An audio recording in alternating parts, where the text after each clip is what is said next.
All right, it looks like I am live. I'm going to give everyone just a few minutes to pop in since I'm right on time today. Let me just make sure that I've got all my notes taken care of here. Got everything I need to show you. As you enter, just go ahead and pop a comment in the comment section. Just let me know where you're watching from, whether you're watching from Facebook or from YouTube.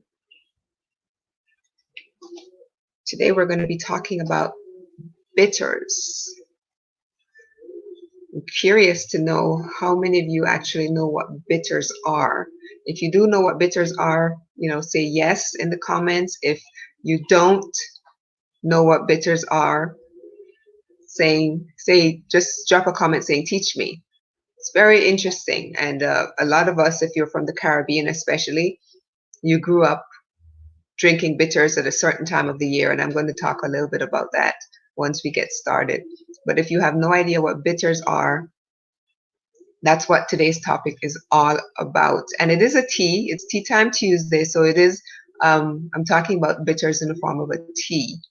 So just go ahead and drop a comment as you're entering. Just tell me where you're watching from, and we're going to start talking about bitters or digestive bitters. So the fact that I said digestive bitters, that it's going to be a blend that is beneficial for your digestive area, right?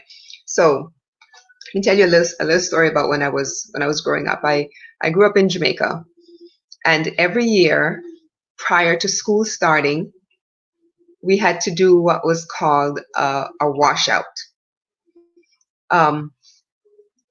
It's the easiest way to explain what a washout is literally, if you took a couple laxatives, you had to stay home because you knew that shortly after you were going to go to the bathroom. Typically, this was done a couple weeks before we were due to go back to school. So they would give us, if you're from the Caribbean, you're familiar with this little yellow orange box made of cardboard, wrapped in this yellow paper. So whenever you saw that come out, you know that it was time for the washout, or basically the clean out. Now the ingredients, I'm not too sure what the ingredients were, and what I'm going to do is the next time I go to a Caribbean store, I'm going to pick up a box because I've seen them there recently. So I'm going to pick one up so that I can share with you what the ingredients in that particular washout is, right? But we had to take that every year before we went back to school, because it was expected that you get cleaned out and everything, got your digestive system working properly as we entered back into another school year. And that's the only time I really remember drinking this, we call it an herb tea, but it was bitters. And it's the only time I can remember growing up that we would drink it was prior to going back to school. So if you're not used to, if you're not familiar with what bitters are, Reginald just said teach me. So just pop a comment in the chat, say teach me, and I'm going to get right into it. But yes, I'm pretty sure that one of the ingredients in the herb tea that I grew up drinking as the washout, I'm pretty sure that one of the ingredients was senna. Now that is not one of the ingredients in this blend that I'm going to teach you today. Senna is very harsh, and you'll find it in a lot of blends that call for weight loss. But senna is just such a harsh plant to work with as far as your digestive system is concerned. And I've seen it. I've picked up different teas that are designed for weight loss, and I've looked at the ingredients, and senna is a prominent ingredient in them, but it's not it's not in this blender that I'm sharing, and I don't use it personally because senna is just so harsh. But I wanted to mention senna because I'm pretty sure that it is in the herb tea that I grew up drinking, because I do remember that every time I drank it, my stomach just did this like twist, and it hurt. And I can see why they gave it to us a couple weeks before school, because you had to stay home because you knew that a couple hours after drinking this stuff, you were heading to the bathroom because everything was coming out. That's why they call it a washout, because everything, just whatever was in your gut and your intestines, it came going out, literally. So I mentioned senna. I know some of you might have used it, or maybe you didn't even realize that you were drinking it. But it is in a lot of the weight loss products. The one that we're going to be drinking today is one of my personal blends. And let me just grab. I went ahead and I made some yesterday, and I had some left over. This is what it looks like when it's brewed. And I'm going to explain this little rim on the top. You can see like there's a little foam, because one of the ingredients in here traditionally was what root beer was one of the ingredients in root beer. So if you're familiar with root beer, whenever you pop it open, it kind of fizzes a little bit, leaves that foam on the top. So I have some here in a glass that I'm drinking. I typically would drink it hot, but I decided to just force it into a cup and enjoy it cold today, since I had some extra from yesterday. All right, so if you've ever been to and been offered like what's called an aperitif, which is something that's offered before you eat, or a digestive, which is what's given after you eat. It is a type of bitters, because it is supposed to help with digestion. So the tea that I'm talking about today, you could drink either before you eat, you could drink it after you eat. And the reason why I decided to discuss this one today is because we have Thanksgiving coming up, we have Christmas coming up, and this is typically the time of year when everybody kind of overeats, right? So I wanted to share a blend with you that would help you with the digestion and kind of easing some of the concerns that you might develop from overeating. But this might actually help you if you drink this prior to eating a heavy meal, because a lot of the ingredients in here are going to promote the healthy bacteria in your gut that you're going to be needing to digest all of the food that you'll be eating, right? So hopefully that all makes sense. So an I mentioned, the aperitif is typically given before a meal, and that is I guess kind of like the prebiotic, if we wanted to kind of compare it to something like that. And an example of that would be like gin, drinking some gin, or drinking like a dry vermouth. Those are considered to be like an aperitif, and those are digestive drinks. The digestive, which is typically given after, actually both of these are intended to kind of wake up the digestive system and aid in digestion, right? One of the other ingredients that I wanted to mention that I know was in the herb tea that I grew up drinking was licorice root. And that is one that it's not in this particular blend that I have, but if you wanted to add that in to give it a little sweeter taste, because remember, these are called bitters, so it is going to be on the bitter side. And if the taste of it kind of turns you off because it's so bitter, remember that bitter herbs typically are really good for digestion. That's why they're called bitters, because they're supposed to help with the digestive system. But if you absolutely have to have a little bit of sweet, you can put in some licorice root, or you can put in some raw honey. Not too much, because you don't want to sweeten it too much, but you do want the benefit of the bitter herbs. And I'm not sure how many of you are familiar with this, but when you're cooking, there should be 5 flavors that you have in your meals, right? It should be salty, sweet, fatty, pungent, and bitter, right? So today we're going to be talking about bitter, but people tend to overdo the salty and the sweet and don't have enough of or they also overdo the fatty part, not necessarily using the right types of fats, right? So those 3 are typically overdone, but there's usually not enough in there from the pungent or from the bitter to kind of help with the digestion. So we're going to be talking about this tea today, which you can make yourself, or if you need me to, I can gladly make it and then just post it in the shop for you to purchase.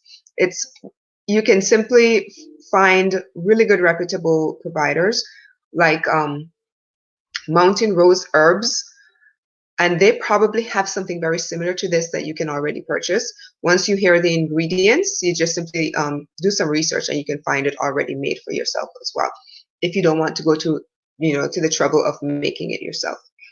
All right, so today we're going to be talking about the bitter, but some of the ingredients here could also be classified under the pungent as well. All right, so you've probably heard the saying, heal the gut, you'll heal the body, right? So today we're going to be working on some ingredients that are designed to help with the digestive system. It's said that the immune system actually resides in your gut area, or 75% of your immune system resides in the gut. So if you heal that area, then chances are you're going to heal the rest of your body. All right. So let us begin. The first ingredient in this blend is dandelion root. And you probably are familiar with dandelions because they tend to be a real nuisance in people's yards. And a lot of people just tend to put some Roundup on them, right? The best thing for you to do, now that you're going to hear about dandelion, is to just pull it up by the root, because dandelion is one of those beneficial weeds. You can eat the flowers, you can eat the leaves, and you can eat the root. And the root is what we're going to be talking about today. And let me just show this to you again. That the reason why it's this really pretty brown color is because the majority of what's in here are roots. There's one herb in here that is not a root, but everything else is. All right. All right. So dandelion is the dandelion root, which is what we're working with, is a natural coffee alternative. So if you're looking to reduce the amount of coffee you drink, try some dandelion root, and that will actually be a really good substitute. And I'm going to share with you my herbal coffee. This is something that I drink almost every day. Since I've been drinking this particular tea, I haven't really drunk this, but this is something I drink virtually every day.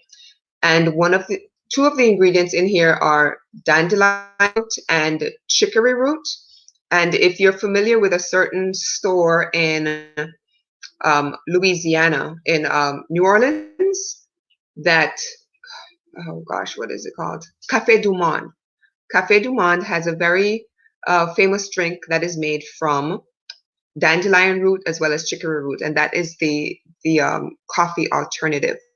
My coffee alternative has dandelion root and chicory root and a host of other things that we won't even get into. And this is one that I will be discussing in a later live stream. Okay, so stay tuned. But dandelion root is a natural coffee alternative. It also helps to reduce water weight. Excuse me for 1 second, because I think my son wants to talk to me. In the drawer in the room. I'm sorry. I apologize for that. I saw him standing there and I knew he wanted to ask me something. All right, so dandelion root is a natural coffee substitute. It helps to reduce water weight. So if you have an issue with water retention, this could help with that as well. And dandelion root also helps to promote liver health. And last week, I also spoke about a few other herbs that also are really good for liver health, like milk thistle. Now, I did have a note here that if you wanted to add milk thistle to this particular blend, you certainly could do that. Okay.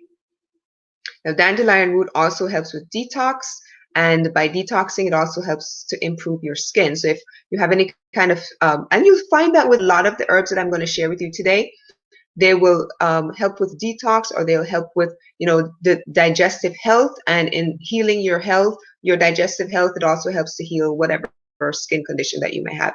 Because remember, we're not like separated as far as our body parts are concerned. So when you heal one area, chances are it's going to spiral over and heal another part of your body as well. Okay. So because your arm is not separated from your foot, everything, you're a body, right? You're not disconnected. So you'll find that whenever you start to heal your gut, you'll find that other areas of your body that, if you might have had eczema, you might find that that suddenly starts to go away. All right, so let's keep moving on.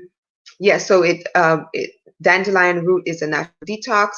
It improves the skin, and it also aids in digestive health.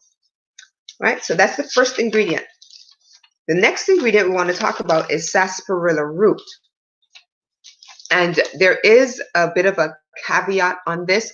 And before I go any further, let me say this. If you are on any kind of pharmaceutical medication whatsoever, or if you're looking to just start a more natural remedy, protocol, please make sure that you speak to your primary doctor before adding in any kind of herbal remedies, because if you're on a pharmaceutical medication, it can impact, or the herbs can also impact the pharmaceutical. Something just popped up. Let me just take that off. So herbs can affect the pharmaceutical medication that you might be taking. So make sure that you're letting your doctor know, make them aware of any kind of herbal remedies that you might want to add in before you actually start. And you'll know that herbs are not approved by the FDA.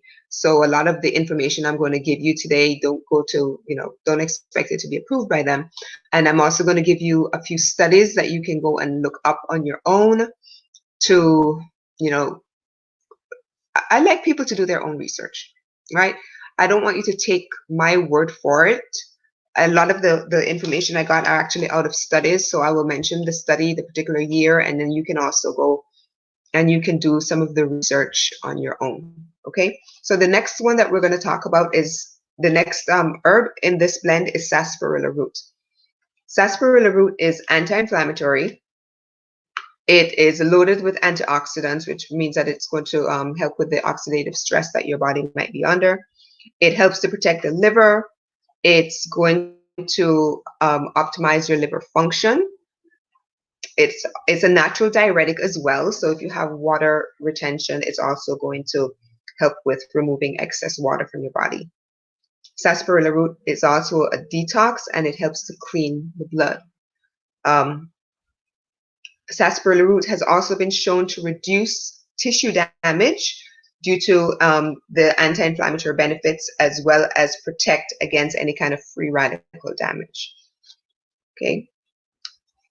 If you have you've had any kind of surgery that kind of wreaked havoc on your hormones, sarsaparilla root can also help in balancing out those hormonal issues.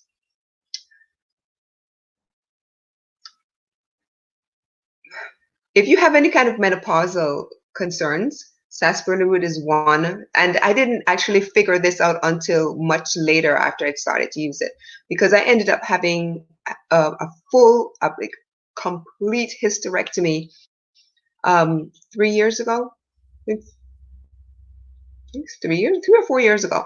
I had a complete hysterectomy, and I never actually went into full-blown menopause, even though the doctor predicted that I would. And I believe it's the combination of a lot of these herbs that I was using at the time that actually prevented me from going into any kind of menopause, because it regulated all of whatever hormones I had left. So I've never actually gone into full-blown menopause, even though I've had a complete hysterectomy. Everything has been taken out, right? So sarsaparilla root has been studied and shown to reduce menopausal symptoms, and as well as help to regulate any kind of your reproductive hormones. So if you're looking to try to get pregnant and you're having a few issues, this is one herb that you actually want to consider working with in order to balance that out, to give you better chances of conceiving. Historically, sarsaparilla was used to treat cough, colds, and flu symptoms. But it wasn't necessarily, it's not being recommended for, chronic things like bronchitis or pneumonia, those type of things. It's not recommended for people who have those chronic respiratory infections. Sarsaparilla root has also been shown to reduce nausea, to regulate bowel function, which is why it's in a particular blend, because we are talking about, digestive health. Sarsaparilla root has also been used in the past to treat rashes. So if you have anything like eczema, if you've been bitten by something and you have that rash that develops, the using just some sarsaparilla tea to wash over it has helped to reduce the irritation from the rash. And these kind of studies have gone back as far as 1940. So you can look up sarsaparilla root and you'll find that there have been numerous studies done on this particular root from back then. Now, the caveat on sarsaparilla root is it used to be sassafras and sarsaparilla were originally used to flavor root beer. Nowadays, it's not. There's an artificial flavoring of sassafras that's now used to make root beer. And the reason is because there was some tests done in some rats. And in the rats, there was cancer that was caused. The thing is, though, that they've never been able to actually duplicate the particular, none of the results occurred in humans. And let me go through and the root beer, the root beer recipe originally, I think, they went back to as far as 1860. So sassafras was the main one that was used. That's been in root beer recipes from 1860s and even prior to the 1860s, right? But then they started to do some tests on rats and tested that, found out that increase or elevated amounts of sassafras and sarsaparilla actually caused cancer in rats. But they weren't seeing any of those results in human beings. But even so, they decided that they were going to ban sarsaparilla and ban sassafras. So the FDA has literally banned those two ingredients. However, there is something that we use a lot of this time of the year, which contains the particular ingredient. And let me give you the study. I'm going to give, you can look it up. The study is in the Food and Chemical Toxicology. It's volume 37, issue 7. And you'll be able to find this particular study that was done. And I'm going to quote from it. It said, investigations were unable to demonstrate the presence of the latter metabolites in man or in humans. They weren't able to find the same results happening in humans as they did in rats. Now, the name of the particular compound that they found that was causing the issue in the rats was called safrole, S-A-F-R-O-L-E. And so they banned sassafras and they banned sarsaparilla because of this particular compound that's found. Now, this particular compound is also found in nutmeg. And nutmeg is one of the main ingredients in something that we use a lot of, especially this time of the year, pumpkin spice. So I venture to guess that because of this, they didn't necessarily ban sassafras or sarsaparilla because of the safrole that's in there. They were just basically afraid because of the results that were found in rats, but it was never duplicated in humans. There's never a study that has shown where safrole has caused cancer in humans. None. But you can go and you can do the research on your own. Because nutmeg, which also contains safrole, is one of the main ingredients in pumpkin spice, which we use so much of, especially this time of the year. And I, for one, I'm so excited whenever they say, yes, it's pumpkin spice season. Oddly enough, though, I use pumpkin spice pretty much all year round because it's in a lot of the ingredients are in my herbal coffee. Right. So just a little caveat there, but I would also love for you to do your own research on this as well. All right. So that is sarsaparilla. I do agree with you, Reginald, that herbs are definitely the best choice. I believe there is a verb in the good book. I mean, a particular verse in the good book that says the plants Plants and trees are for the healing of the nation. I fully believe that. So, all right. So this next ingredient is fennel, and we talked about fennel last week in one of the in the herb that or in the tea blend that we created last week. So I'm not going to go too much, but I just wanted to give you a little bit of information on fennel. If you were not here last week, what I'll do is I will tag the video from last week. I will tag that underneath this particular one today, and that way you can go and you can listen to that information as well. But fennel seeds, and a lot of this information is science-based. These are based on studies that have actually been done. If you have any questions, wherever you are watching from, whether you're watching from Facebook or YouTube, please feel free to pop the questions into the chat. They are actually showing up here, so I will respond, once I see them. All right, so fennel seeds, the next ingredient, is really good for the heart, really good at reducing inflammation and suppressing appetite. I know a lot of people who, whenever they go on a diet, tend to chew on fennel seeds, and that helps them to reduce how much food they actually eat. So if that is one of your concerns, and this tea blend is really good for that, but you can just simply chew some fennel seeds as well. You can also put some fennel seeds into your salad. If you make a salad, just sprinkle some fennel seeds all over there. If you grew up in the Caribbean, and as babies, a lot of us were probably given something called gripe water. And that distinct smell that comes from the gripe water, that is fennel. Because fennel is really good for alleviating the gas that's built up in the stomach. So, babies were colicky or would cry a lot because they were gassy. The fennel in the gripe water actually helped to reduce that discomfort. Fennel seeds were also really good for loosening mucus in your lungs, really good for detoxing the respiratory system. It's also used as a natural cough suppressant. So if you're having a cough, you can and you have like fennel syrup, I know you can get that, or you can just simply chew on some fennel seeds, and it helps with sore throat, helps with coughing. I'm not going to throw in a bunch of there's so much information on fennel.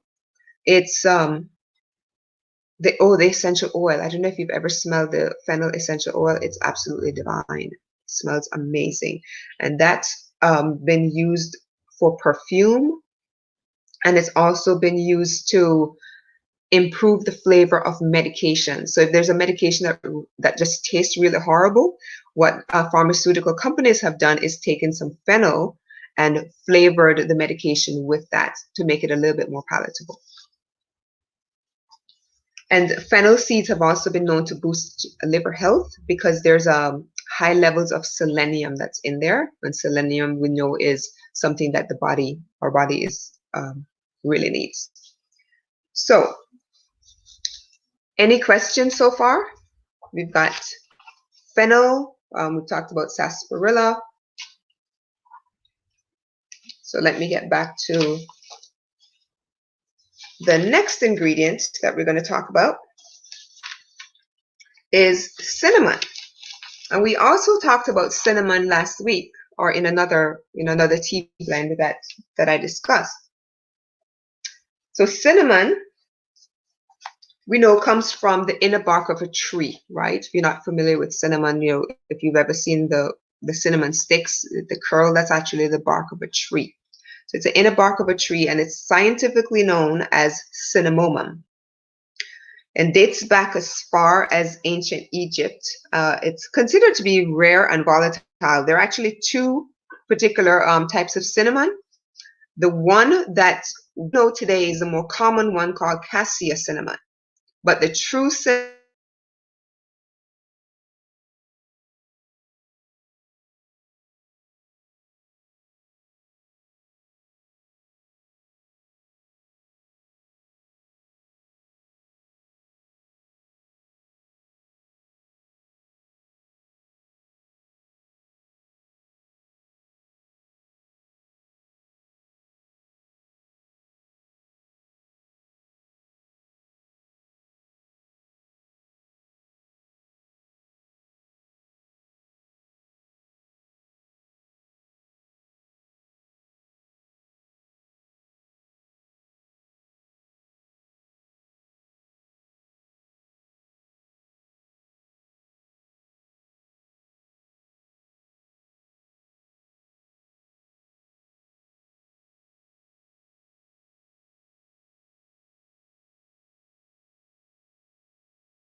Are we back?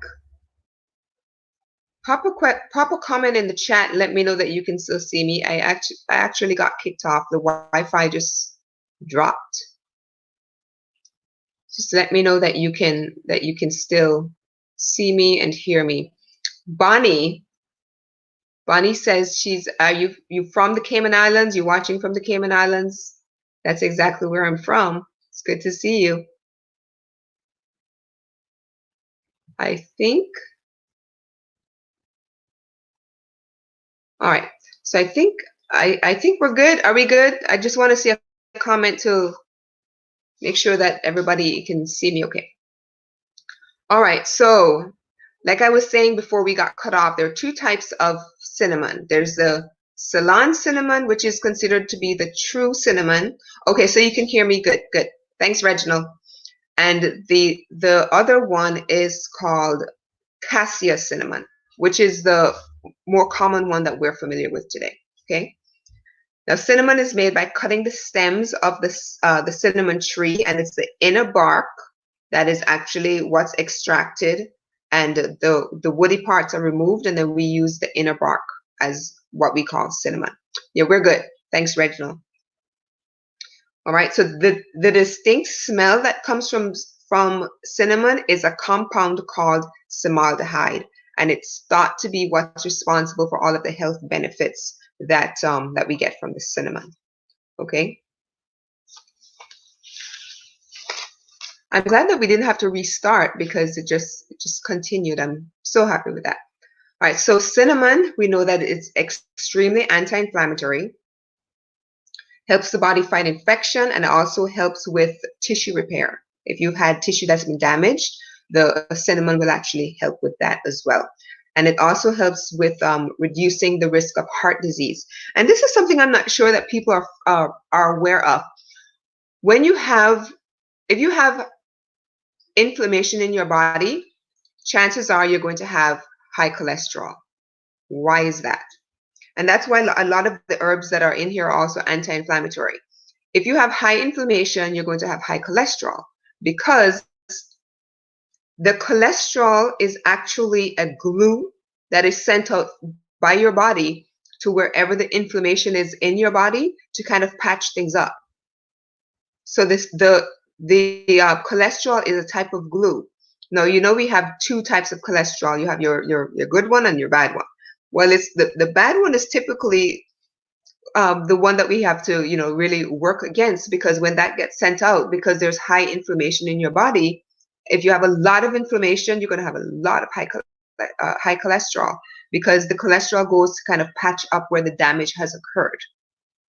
So by utilizing these type of herbs that are also anti-inflammatory, you're also helping to reduce the amount of inflammation and thereby reducing the amount of cholesterol that you have within your body. Does that make sense? All right. So that's one of the reasons why, you know, when you hear about the different ingredients in my tea blends, they all of the ingredients are put together to work synergistically. There's no haphazard way that I've thrown these things together. Every ingredient has been chosen for a particular purpose, and they're all meant to work together to create a certain outcome in the body. All right. So cinnamon also helps to reduce total cholesterol, which is what I just mentioned, as well as the bad cholesterol, while keeping the good cholesterol stable and keeping it where it is meant to be. But it reduces the bad cholesterol. And it's antibacterial. I added to, I've spoken about this before. I do oil pulling. So sometimes I add a drop of cinnamon oil, the essential oil, or I'll add a drop of the clove essential oil, or maybe peppermint essential oil into the oil pulling, into the oil that I use to swish around in my mouth, right? So sometimes I put it in there and I swish around, and that helps. I'm looking for a piece of tissue. My mouth is kind of dry. Okay, so cinnamon essential oil is really good if you're doing the oil pulling. And I am actually going to be coming up with a challenge in the next few weeks and inviting everyone who'd love to at least try out this oil pulling. Oil pulling has literally saved my teeth. I talked about that I think last week and the week before. So I'm going to be inviting whoever wants to join the oil pulling challenge to you know, really work on improving the oral health. If you only want to do it to whiten your teeth, that's fine too.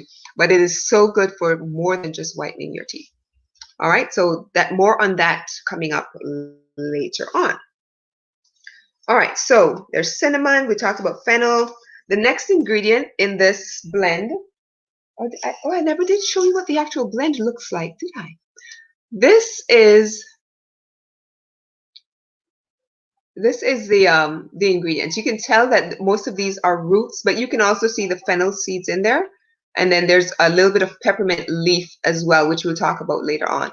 But this is what the actual tea looks like.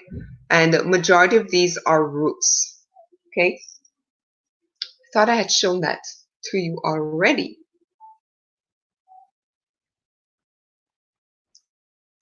Sounds like lactic acid bacteria in milk or yogurt. In reference to what? Can you give me a little bit more why you mentioned that, Reginald? All right, so we're going to be talking about cardamom. The next ingredient in here is called cardamom, and these are the cardamom seeds. Okay, if you've ever had a mango lassi, then you've had cardamom. The Indians use cardamom as a flavoring in their mango lassi, and they're absolutely delicious. Whenever I go to an Indian festival, if I only get go there for the mango lassi, I've had a really good day. The mango lassi is so delicious, and they're really easy to make. So I think I have a recipe on my YouTube channel where I'm making a mango lassi, and the cardamom powder or the cardamom seeds is just so delicious. And there's so many benefits I'm going to mention right now. Like I said, the Indians use it they also use it in their curry. So there might be a slightly different aroma to Indian curry than there would be in curry powder that you might get from Jamaica or from Trinidad, because the Indians tend to use the cardamom powder or the cardamom seeds in their curries. In ancient times, cardamom was actually used to treat ailments that affected the stomach. Hence the reason why it's in here as well. So in the past, people who had stomach issues or even lung issues or kidney issues, the cardamom was actually used to treat that. And if you had a UTI, they would simply give you a cup of like cardamom tea or give you a few cardamom seeds to chew on, and that was used to help to relieve the UTI symptoms.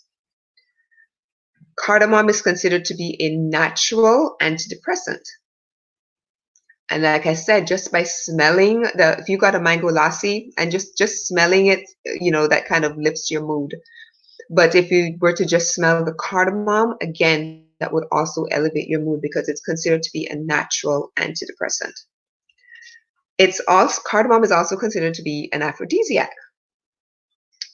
But if you're not necessarily in need of that, then that you don't necessarily have to put it in there. If a lot of the herbs you'll notice have so many different benefits, so even though the cardamom has been used for that and is good for that, you don't necessarily have to think of it in terms of that, right? But there are people who have been actually given cardamom when they're having like libido concerns. All right. Cardamom is also a great source of manganese, which is something that we need within our body because it's helpful for so many different areas of our body, from our joints to our skin. So cardamom is a great source of manganese. It's also loaded with vitamin C. Vitamin C is really good for our immune system, and our immune system resides where? Majority of it resides in the gut. Cardamom is also a really good source of calcium as well as zinc. And zinc, we know, activates T cells, and it also is really good for our memory function. Cardamom can also be, has shown to be helpful with controlling weight as well as increasing metabolic function. So if you're, needing a bit of assistance in that area, you might want to start working with a little bit of cardamom on a daily basis. It also helps to keep your digestive system regular. I like to ask this question to people. You don't necessarily have to answer it in the comments. I don't want to embarrass anyone. But usually when I hear people having issues, with constipation and that sort of thing, I always ask, how many times do you actually go to the bathroom on a daily basis? And we're not talking about to urinate. So I'm talking about the other stuff. And I'm surprised sometimes by the responses. Some people will say, well, I only go 1 week, maybe, or maybe every couple of days. And if you're eating 3 meals a day, you should be going to the bathroom at least once a day. Better if you're going 3 times a day, because if you're eating 3 meals and they're spread out by a few hours, you should actually be going to the bathroom 3 times a day. But a lot of people I know will actually go to the bathroom maybe once a week to have a bowel movement once a week, and that's not healthy, because if you're eating 3 meals a day and you're doing 3 meals a day for 7 days, that's 21 meals. And if you're only having a bowel movement once a week, that means that your digestive system is really not working properly. So it needs a lot of help, right? I hope that makes sense right there. So cardamom has been used to kind of, to help with the digestive system and make it a little bit more regular and help you to have more regular bowel movements. Cardamom is also known as a fat burner. Rosanna said, hi, Rosanna. Rosanna says, it sounds great, everything. Yeah, so, a lot of the herbs that are put in here they're designed to help with the digestive system, but even on their own, each of these herbs they're just really powerful. Cardamom is also known as a fat burner. So I mentioned that it can increase your metabolic function, but cardamom prevents. Let me ask this question first. If any of you gain weight, where do you typically gain it? A lot of us I know would gain it around the midsection, right? Most people that I've seen have the excess deposits around the midsection, around the waist. And this is typically because whenever you're really stressed out, a lot of the excess fat deposits tends to go around your midsection. Well, cardamom has been known to actually remove the fatty deposit and prevent fat from developing around the midsection. So if you have those kind of issues, and remember as well, whenever we start to develop or deposit excess fat around the midsection, that also can lead to a lot of chronic diseases, especially relating to the heart. So whatever will work to prevent the fat deposits around there, then we know that it's going to be also helpful for your cardiac function and preventing heart disease and that sort of thing, right? Cardamom also helps with constipation, it helps with diarrhea, helps with bloating, and because it kind of helps to balance out the acidity of your gut. If you have any issues with, there's a bacteria called H. pylori bacteria, drinking or eating the cardamom will also help in fighting that particular bacteria. Reginald says to fight back bad bacteria in your body, deal with HIV or cancer, also good fertilizer for your plants. One of the things, I mentioned this before, Moringa. Moringa is in another blend, and I'll talk about that in another video, but I'm going to throw that out. Moringa is something that I use on a regular basis, but here you mentioned fertilizer for your plants. Moringa is also really good as a fertilizer as well. And a lot of these herbs, if when you're finished, for example, let me mention that here. When I'm finished brewing my tea and I'm left with all of these root pieces, I don't throw them in the trash. I take the root pieces and I actually go and I sprinkle them around all of my plants that I have on in the pots on the stairs, right? Because you don't want to throw this stuff away. You just simply feed it back to a few other plants. It breaks down and it nourishes the plants that I have growing, right? So it does act as a fertilizer for the plants. So whenever you make, and even with the tea bags, if you buy tea and they come in the tea bags, don't throw the tea bags in the trash. If you have plants, whether they're in the ground or in pots, rip your bag open or just simply throw it on the ground because it's made of paper. It will break apart, right? But if you want to give it a little bit of help, just rip the bag apart and just sprinkle it into your potted plants or sprinkle it around your plants in the yard. Don't throw that stuff into the trash because it's really good fertilizer. And thanks, Reginald, for bringing that up. All right, let's all right. So I mentioned again.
Okay, so it looks like I am still here. All of the comments are gone, but it looks like I'm still here. Still recording. Okay, so guess we better keep going, right? Thank you to those of you who were patient enough to stay around. Thank you so much. I appreciate that. All right, it looks like I lost all the comments, but it's okay. All right, so but those of you who are still here, thank you so much. All right, so we're talking about cardamom, and I did mention that it does promote heart health. It helps to decrease the bad cholesterol as well as, keep our weight healthy. If you're having any issues hearing me, please say something in the comments, or if everything is good, just say all good. I appreciate you guys being here, and I appreciate your patience. I don't think I've ever had this much issues with Wi-Fi, but I appreciate it. All right. The other thing is cardamom is also really good for bad breath. So if you have any kind of issues with bad breath, you might want to chew on a few cardamom seeds. That's also one of the benefits of cardamom, and it also helps to prevent gum disease. All right, so let's see if we can get through. We're good. Thanks, Reginald. See if we can get through these without any more kickoffs, right? All right, so coriander. Now, coriander seeds, you're probably familiar with that. Coriander seeds are also in this particular blend. So you have seeds, you have roots, and then we have the peppermint leaves. So the peppermint leaves are the only leaves that are actually in here. Majority of them are roots, and then we have a couple seeds. Now, the coriander I'm talking about is Coriander sativum plant. It's from the Coriander sativum plant, because there are different types of coriander. So you want to make sure that you're using the Coriander sativum plant. And typically, when you go to the grocery store and you find coriander seeds, you know you're going to be safe, right? So, and coriander actually is from the pungent, so the pungent taste. So it's really good having that in this blend as well. Now, coriander helps to lower, or has been shown to lower, blood sugar. So if you are taking any kind of medication for diabetes that's already lowering your blood sugar, be very careful with using coriander, because it could lower your blood sugar a little bit, a little bit too much. So if you're going to be working with coriander, make sure that you do check with your doctor and let them know, or you probably don't, not going to be using so much of it that it's going to reduce your blood sugar to that level where it's dangerous. But still, to be on the safe side, you want to make sure that you do let your doctors know, or if you're taking, medication that lowers your blood sugar already, just be very careful. Coriander also boosts your immune system, and which, like I mentioned before, it is said that 75 to 80% of your immune system resides in your gut. So by working with coriander, it also helps to boost your immune system, which then boosts your overall health, right? Also, it helps to, and there's a study where it shows that coriander actually lowers inflammation. And I mentioned earlier that by lowering your inflammation, you're actually lowering the bad cholesterol as well, because the bad cholesterol is what goes out as a glue to kind of patch up the areas where the inflammation is damaged. So by working with these herbs that lower inflammation, you're also improving the bad cholesterol by lowering the bad cholesterol in your body, right? It's said that coriander can also promote brain health, and there are several studies that have been done on this as well. And the studies have been done regarding Alzheimer's, regarding Parkinson's, even MS, multiple sclerosis. So you can do your research on those, and you can find out how coriander has benefited people who have these particular conditions.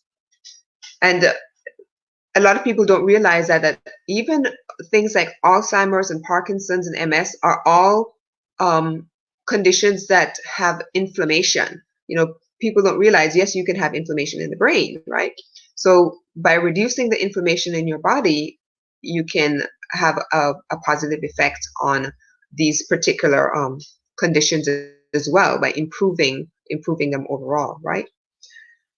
Coriander also helps to promote digestion as well as gut health, and has been used a lot in studies relating to irritable bowel syndrome, or IBS.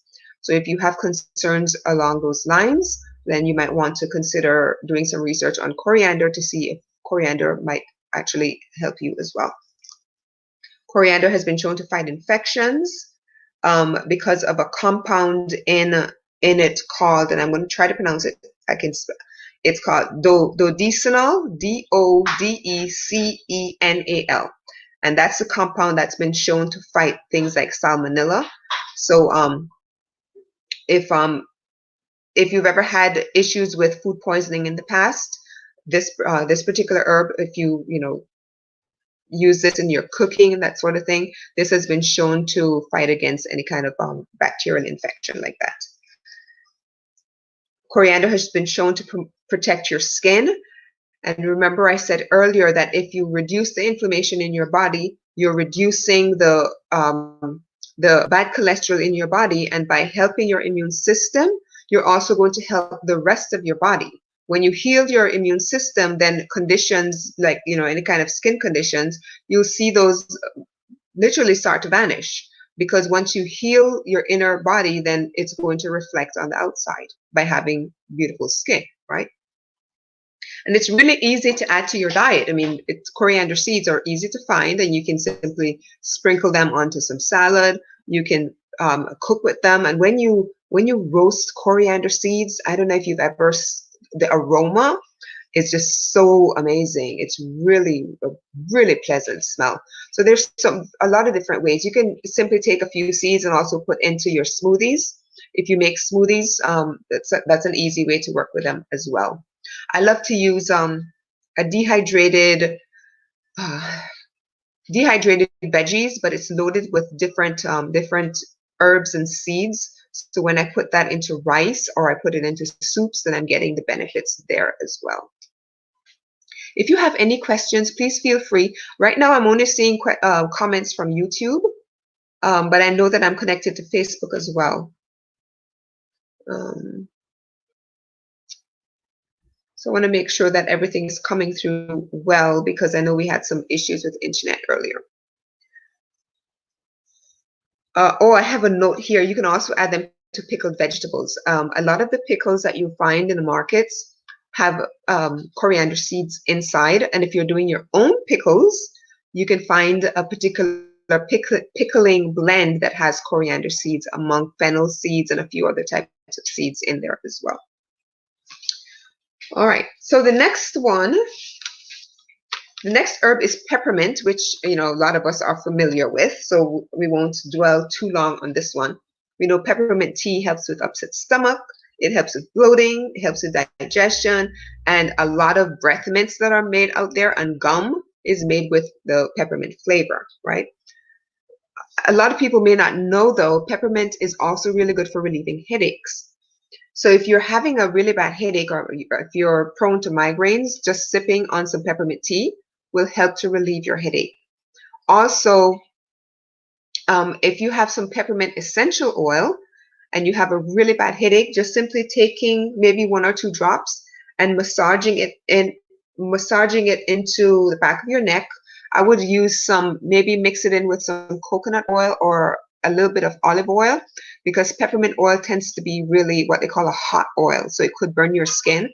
So I would do 1 or 2 drops of peppermint essential oil in with some coconut oil or olive oil, and just massage that into the back of your neck, and you'll soon see that your headache is going to be relieved. All right, so that's another usage of peppermint that a lot of people I know don't really know about. As far as for females, peppermint tea also helps to relieve menstrual cramps and that sort of thing, because it relieves the muscle spasms that might occur, and by reducing the muscle spasm, then it takes the pain away. And peppermint tea has also been shown to improve the circulation, for women who might be having their particular cycle. It reduces the muscle spasms and then improves the circulation. So it relieves the pain that you might be feeling at that time. Peppermint tea, we know, also helps with memory and focus. And this morning, one of the things I created was a memory and focus blend for my youngest son who's homeschooled, and he's a teenager, ninth grade high school, just started high school, so focus is a concern. So when I noticed that, I decided I would make an essential oil blend, and peppermint essential oil is one of the things that's in that particular blend. And a bit of an aside, I'm considering doing a series where I talk about different essential oil blends that I've created over the years. And on Tuesdays I talk a lot about teas and different herbs, but I know a lot of you are also curious about essential oils. So I'm thinking about doing a Friday series where I talk about different essential oil blends that I've created and why. So if that is something that you're curious about, just pop a yes in the comments, and I will certainly take that into consideration. And I'm thinking about doing that maybe on a Friday. So if you're curious about essential oils, or you'd love to learn about a few blends that I've created over the years, just simply say yes. Right, so peppermint oil also helps with, or peppermint also helps with sinus infection. So if you're having in here tends to be really congested, sipping on some peppermint tea will help with that as well. And a lot of the weight loss products that you find out there also have peppermint tea in them, or have peppermint in them, because it helps with weight loss. Because I think it comes about because the drinking peppermint tea actually makes you want to eat less. I think that's where it comes about. So Reginald says yes. So I'm going to go ahead and I'll start putting together some ideas for an essential oil, a weekly essential oil activity or event. And peppermint tea, like I mentioned earlier, is like a muscle relaxer. So I mentioned it in relation to the muscle spasms that women who are going through their cycle may have. But it's also a really good muscle relaxer if you're dealing with fatigue or anxiety. Then peppermint tea is really good for that. And that's one of the reasons why it's also in this particular blend. Let me just grab a sip real quick.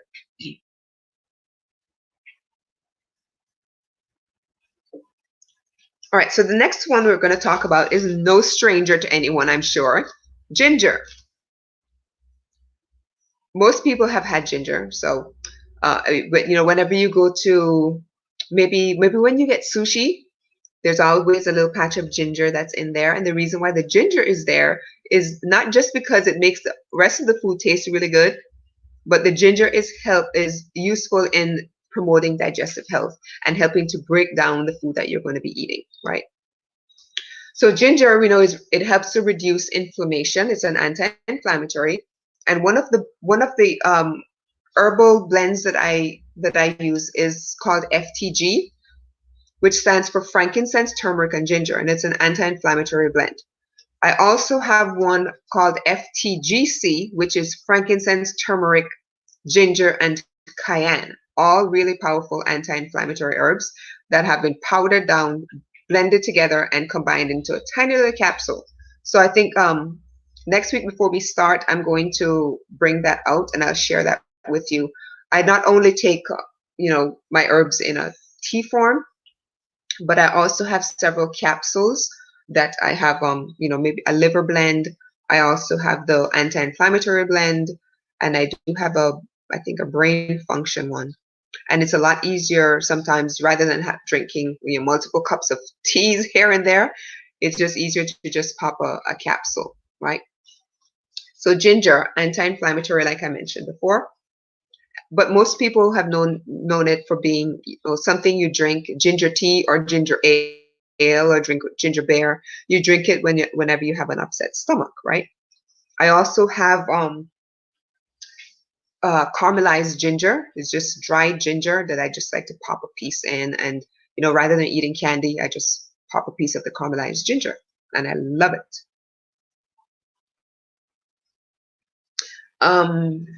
We mentioned that it's anti-inflammatory, so it's going to help to reduce swelling. It's going to help to reduce pain. It also helps with circulation because it's a very warming herb. So it's going to warm up your body and help that your blood to circulate a lot better. Ginger also helps with digestion, which I mentioned before. And because it helps with pain, it could also be useful for, again, women who are experiencing cramps during their particular cycle. By being anti-inflammatory, again, it's also going to help to reduce the bad cholesterol, which I mentioned earlier. It also helps boost brain function because of there's a particular compound in there called gingerol, and that is linked to reducing the risk of infection. So that is ginger. The next one, and we're almost done. This is a powerhouse tea blend, if you haven't noticed. The next herb is fenugreek. This is also known as Greek hay, and it's really good when it comes to managing blood sugar. It's again a powerful anti-inflammatory, lowers bad cholesterol. When any herb that's anti-inflammatory, chances are it's going to be really good for reducing bad cholesterol. It's also really good for relieving constipation, hence why it's in the digestive bitters. And again, also, it's really good for relieving PMS symptoms as well as cramping. And by reducing inflammation in your body, by boosting your immune system, it's also going to help to relieve any kind of, skin rashes that you may have, like eczema, or even rashes that develop from a bug bite, that sort of thing. So chances are whenever you start to heal the inside, you're going to see a manifestation of it on your skin as well, where your skin will clear up. One of the things that I had years ago when I was first diagnosed with lupus was I always seemed to have that butterfly rash that went across my face. But when I started to study and really learn that I have to heal the inside first, then I started to see that everything else was starting to clear up. And that is when I started to say, you know what, people need to know this stuff, right? People really need to know it is possible to heal your body. All right, so fenugreek, those are the benefits of fenugreek. Rhubarb is probably something else that most of you are familiar with, but probably in the form of a rhubarb pie, right? Not necessarily, eating it in or drinking it in a tea form. But rhubarb is really good for cardiovascular health. And rhubarb tends to be a red color. So when you see something that's red, chances are it's something that's going to be really good for the cardiovascular and your circulatory system, right? There's lots of dietary fiber in rhubarb, so it's also going to be really good for your digestive health as well. And that acts as a prebiotic, feeding the enzymes in your gut and getting your stomach ready to start digesting the food that you're going to be putting in there, right? Rhubarb is rich in vitamin K, which is really important for optimal brain health. It's loaded with antioxidants, so it helps with, your cell damage, or helps to prevent cell damage, as well as to help with any skin conditions you might have. It helps with bone health, helps to promote tissue repair. I mentioned the dietary fiber earlier, which helps with digestion. It's an anti-inflammatory again, and I think you're beginning to see a trend with a lot of the herbs that I've put in here. Not only are they good for your digestive system, but they're all anti-inflammatory, so they're going to also work on whatever kind of inflammation that you might have in the gut, because IBS, celiac, all of those type of conditions that can affect your digestive system are also going to be benefited from drinking this particular tea blend, right? So it reduces inflammation. It's loaded with beta carotene, which we know is really good for your vision as well. And so that is rhubarb. Now, next one, I think I might have mentioned before in a few other things, but it doesn't hurt to mention it here again, because this is another one of the powerhouse herbs that are in here. Burdock root. Put a yes in the comment if you've eaten the fresh burdock root. You can find it at different markets, and the one that I found, you probably can't see my hands, it's about 3 feet in length, and what I do is I chop it up, and I put different seasonings on there, and I do like a stir fry with the fresh burdock root. So it's very, very hard to get to without actually breaking it up, because it goes about 3 feet down. So you have to really dig carefully to be able to pull up the burdock root. That is how deep it goes and how it's very, very, very, very skinny, right? So it's so to be able to get it up out of the ground, you really have to dig around and around and dig very deep to be able to bring it up. So I've eaten the fresh, but I also like to have it, you know, the dried roots in my tea as well. Now, burdock root is rich in, let me grab another sip.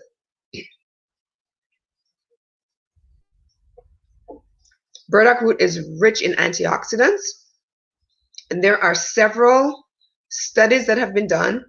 One in 2010, another in 2014, that studied the anti-inflammatory benefits of burdock root, as well as the antioxidants that the burdock root is loaded with. There's a study that was done in 2011, which showed that burdock root could remove toxins from the blood. So these are different studies that you can go and find on your own and do a little bit more research on them. In 2011 as well as 2016, there were studies that were done that showed how burdock root can actually interfere with cancer growth. And then in 2012, there was also one that was done on it being a potential aphrodisiac. Now, if that's something that you're interested in, again, there's a 2012 study that was done there. And in 2014, there was a study that was done to show how burdock root could actually help to improve people who had, you know, burns on their skin as well. And it's been shown to also help with things like eczema, psoriasis, and acne. But there are, I think I just mentioned maybe 6 different studies that you can go and look up on your own to see just how beneficial burdock root can be, right? Now, the last one is one that has a lot of information out there, a lot of negative information out there. So you really have to do, and I put it at the end because I want you to be, you know, chances are if you're going to leave anything out, this is probably the one that you're going to leave out of the blend. I choose to have it in here because I've actually been working with this now for maybe 2 years and I've had no issues whatsoever. So to give you the caveat as to why it's considered to be a potentially dangerous plant, even though there really hasn't been any studies to prove that it really is dangerous. But again, do your research, talk with your doctors, talk with another herbalist if you desire, and just really do your research on this. The particular herb is called Calamus, or the root is Calamus Root. And the particular calamus is a chorus calamus because there's probably, I think, 4 different types of calamus out there.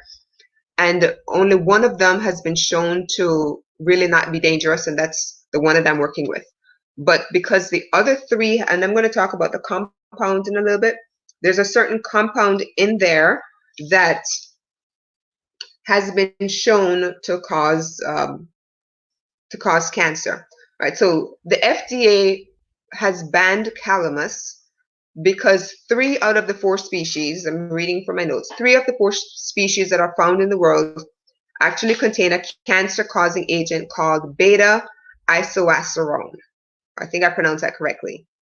Okay, beta-isoacerone. So that's a particular compound. 3 out of the 4 calamus species throughout the world contain this particular one. The calamus, the Licorice calamus is the one that's actually in here, and that doesn't. That's why I'm working with that one. So don't be scared. All right. So then the particular amount of the beta-isoacerone ranges from 0 up to 96% in those 3 that have been found to contain this particular compound. So if you're pregnant, you do not want to take this. If you have low blood pressure, or if you're taking medication for low blood pressure, you do not want to take this because it can lower your blood pressure. So if you're taking blood pressure medication to lower your blood pressure and you take um, a, a chorus calamus, you're going to lower your blood pressure even more, and that's going to be dangerous. So you don't want to take it. If you have, if you're taking medication to lower your heart rate because your heart rate runs too high, then you want to be very careful in taking a chorus calamus as well, because a chorus calamus has been shown to lower your heart rate. If you are going into surgery and you're taking this, you want to stop at least 2 weeks prior to having your surgery, because this can cause, it's a natural sedative, so it can cause a little bit, if they're giving you medication to relax you before the surgery, and then they're giving you medication during the surgery, then it might put you a little bit too deep, make you extra sleepy. So you know that can be really dangerous there too. So if you are taking a chorus calamus, you want to stop at least 2 weeks prior to your surgery to avoid any kind of complications. All right. Now that's the, you know, now that we mentioned all of that, there are benefits to this absolutely wonderful. A chorus calamus, which is the one that I'm talking about, has a lot of gastrointestinal benefits. It's people who've had ulcers, it's been shown to help with alleviating the ulcers. It's been shown people with gastritis to relieve the inflammation, so it's a powerful anti-inflammatory. For people who suffer from gas, you know, relieving the gas symptoms. It's also been worked with for people who are anorexic, to help to give them back an appetite and thereby helping them to gain weight. And again, it also helps with upset stomach. It's very calming. I mentioned that it is a sedative. Are we still here? Oh, that was weird. Okay, so it is a mild sedative, so you have to be very, very careful. Like I mentioned earlier about, you know, if you're pregnant or you're going into surgery, that sort of thing. People who are trying to quit smoking, this is also one of the herbs that they work with to help people to quit smoking, because the scent or the aroma from the calamus root actually it does something to the nasal area and makes you not want to the cigarettes. I can't explain what it does, but it does help people who are trying to quit smoking to not even want a cigarette. Another downside to this is if you take too much of it over an extended period, it can cause hallucinations. That's the word I'm looking for. So there are people who work with this on a spiritual level. That's not why it's in here. This is for you know, the medicinal benefits for the gut area only. But there are people, if you do happen to take too much of it, you can it can cause hallucinations. All right, so that I mentioned all of those. So if anything, if you're hesitant about any herb in here, this is probably the one. So I wanted to mention all of that. So do your research. Don't always take my word for it. Just make sure you take the time and do the research yourself.